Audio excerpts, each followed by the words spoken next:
Hi friends, welcome to மண்ணை thoughts. இந்த வீடியோவில் +1 கம்ப்யூட்டர் சயின்ஸில் சாப்டர் 13ஓட புக் பேக் 5 மார்க் கொஸ்டின் தான் பார்க்க போகிறோம். ஃபஸ்ட்டு 5 மார்க் கொஸ்டின் வந்து என்னென்னு பார்த்தீங்கன்னா, ஆப்ஜெக்ட் ஓரியன்டட் ப்ரோக்ராமுக்கும் ப்ரொசீஜர் ப்ரோக்ராமுக்கும் இடையில் இருக்க வேறுபாடு வந்து என்ன அப்படின்னு கேட்டிருக்காங்க. ஸோ அதுதான் வந்து ஃபஸ்ட்டு 5 மார்க் கொஸ்டின். ஸோ அந்த கொஸ்டினை தான் இப்போ பார்க்க போகிறோம். அங்கே வீடியோக்குள்ளே போயிடலாம். உங்கள் புக்கில் பேஜ் நம்பர் 229 இருக்க இந்த பேரா தான் வந்து ஃபஸ்ட்டு 5 மார்க் கொஸ்டினுக்கு ஃபஸ்ட்டு பார்ட்டுக்கான answer. Important features of object oriented programming. Object oriented ப்ரோக்ராமிங்கில் வந்து என்னென்ன ஃபீச்சர்ஸ்லாம் இருக்குது அப்படிங்கிறத வந்து ஒன்று ஒன்றா பார்க்க போகிறோம். இப்போ ஃபஸ்ட்டு பாயிண்ட் வந்து emphasises on data rather then algorithm. இந்த ஆப்ஜெக்ட் ஓரியன்டட் ப்ரோக்ராமிங் அப்படிங்கிறது வந்து டேட்டாவை வந்து ரொம்ப முக்கியத்துவம் கொடுக்கும், அல்காரிதத்துக்கு வந்து முக்கியத்துவம் கொடுக்காது. ஜாபை வந்து பர்ஃபார்ம் பண்ணுறதுக்கு வந்து அல்காரிதம் எழுதியிருக்கோம் அப்படின்னு பார்த்தீங்கன்னா, அந்த அல்காரத்துக்கு வந்து இம்பார்ட்டன்ஸ் அதிகமாக கொடுக்காது, அந்த அல்காரத்தில் யூஸ் பண்ணியிருக்க டேட்டாக்கு தான் அதிகமான இம்பார்ட்டன்ஸ் கொடுக்கும். ஸோ அதான் இங்கே ஃபஸ்ட்டு பாயிண்ட்டாக கொடுத்துருக்காங்க. Data abstraction is introduced in addition to procedure abstraction.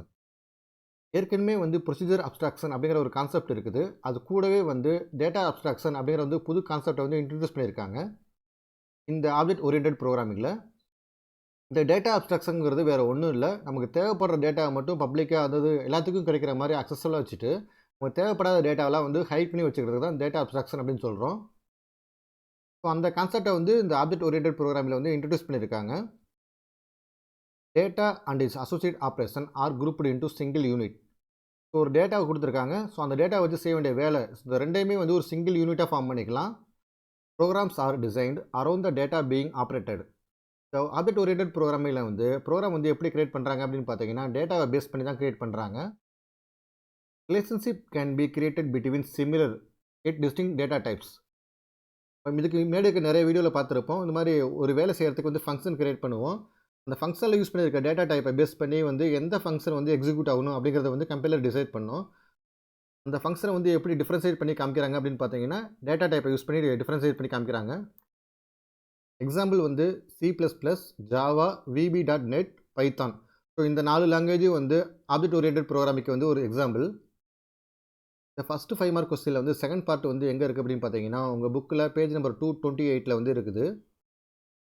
Important features of procedure programming. So procedure ப்ரோக்ராமிங்கில் வந்து என்னென்ன ஃபீச்சர்ஸ்லாம் இருக்குது அப்படிங்கிறத வந்து ஒன்று ஒன்றா பார்க்க போகிறோம். ஃபஸ்ட்டு பாயிண்ட் வந்து programs are organised in the form of subroutines or subprograms. Program வந்து ஈஸியாக ஐடென்டிஃபை பண்ணணும், எரர் இருந்தால் ஈஸியாக ஐடென்டிஃபை பண்ணணும், ஈஸியாக அண்டர்ஸ்டாண்ட் பண்ணிக்கணும் அப்படிங்கிற ஒரு காரணத்துக்காக வந்து ப்ரோக்ராம் வந்து சின்ன சின்ன பார்ட்டாக பிரிச்சிருப்பாங்க. அப்படி சின்ன சின்ன பார்ட்டாக பிரிச்சிருக்கிறதுக்கு வந்து ஜென்ரல் நேம் வந்து என்னென்னு பார்த்தீங்கன்னா சப் ரூட்டீன்ஸ் இல்லைனா சப் ப்ரோக்ராம்ஸ். இந்த ப்ரொசீஜர் ப்ரோக்ராமில் யூஸ் பண்ணியிருக்க எல்லா டேட்டாவும் வந்து குளோபல் வகையை சேர்ந்தது. All data items are global. Third point வந்து என்னென்னு பார்த்தீங்கன்னா, suitable for small sized software application. Procedure programming வந்து எதுக்கு யூஸ் ஆகும் அப்படின்னு பார்த்தீங்கன்னா, சின்ன சைஸில் வந்து ஒரு சாஃப்ட்வேர் டெவலப் பண்ணுறதுக்கு மட்டும்தான் யூஸ் ஆகும். பெரிய சைஸ் ஆக அதோட காம்ப்ளெக்சிட்டி வந்து அதிகமாகும். பெரிய சைஸ் சாஃப்ட்வேர் ப்ரோக்ராமுக்கு வந்து இது சூட்டபிள் கிடையாது. ஃபோர்த் பாயிண்ட் வந்து difficult to maintain and enhance the program code as any change in data type needs to be propagated to all the subroutines that use the same data type. This is time consuming. நம்ம ஏற்கனவே பார்த்துட்டோம், இதில் இருக்க எல்லா data வந்து global வகையை சார்ந்தது அப்படின்னு. அப்படி இருக்கும் பட்சத்தில் வந்து நீங்கள் ஏதாச்சும் ஒரு டேட்டாக்கு வந்து நீங்கள் டேட்டா டைப்பை மாற்றினீங்கன்னா, அந்த டேட்டா வந்து எந்தெந்த சப்ரூட்டீன்ஸ்லாம் யூஸ் பண்ணியிருக்காங்களோ எல்லா சப்ரூட்டீன்ஸ்லையும் வந்து நீங்கள் இண்டிவிஜுவலாக போய் டேட்டா டைப்பை மாற்றணும். ஸோ அப்படி பண்ணுறது வந்து ரொம்ப கஷ்டம், டைம் கன்சியூம் அதிகமாக எடுத்துக்கும். ஒவ்வொரு டேட்டாவையும் நீங்கள் இண்டிவிஜுவலாக டேட்டா டைப் சேஞ்ச் பண்ணுறதுனால இது வந்து அதிகமாக டைம் கன்சியூம் பண்ணிக்கும். ஹியூமன் எரர் வர நிறைய சான்சஸ் இருக்குது. இந்த ப்ரொசீஜரல் ப்ரோக்ராமிக்கு வந்து எக்ஸாம்பிள் பார்த்தீங்கன்னா ஃபோர்ட்ரான் அண்ட் கோபல். இந்த 2 லாங்குவேஜாக வந்து இந்த டைப்புக்கு வந்து எக்ஸாம்பிள். இந்த வீடியோ மூலியமாக உங்களுக்கு இந்த டாபிக் நல்லா புரிஞ்சிருக்கும் அப்படின்னு நாங்கள் நம்புகிறோம். இந்த வீடியோ உங்களுக்கு பிடிச்சிருந்தா லைக் பண்ணுங்கள். மேலும் இது மாதிரி வீடியோ பார்க்கணுமா மறக்காமல் மண்ணை தாட்ஸ் சேனலை சப்ஸ்கிரைப் பண்ணுங்கள். மேலும் இந்த யூனிட்டோட முந்தைய வீடியோ லிங்க்லாம் வந்து டிஸ்கிரிப்ஷனில் கொடுக்குறேன், மறக்காமல் அதையும் இப்போ யூஸ் பண்ணிக்கோங்க.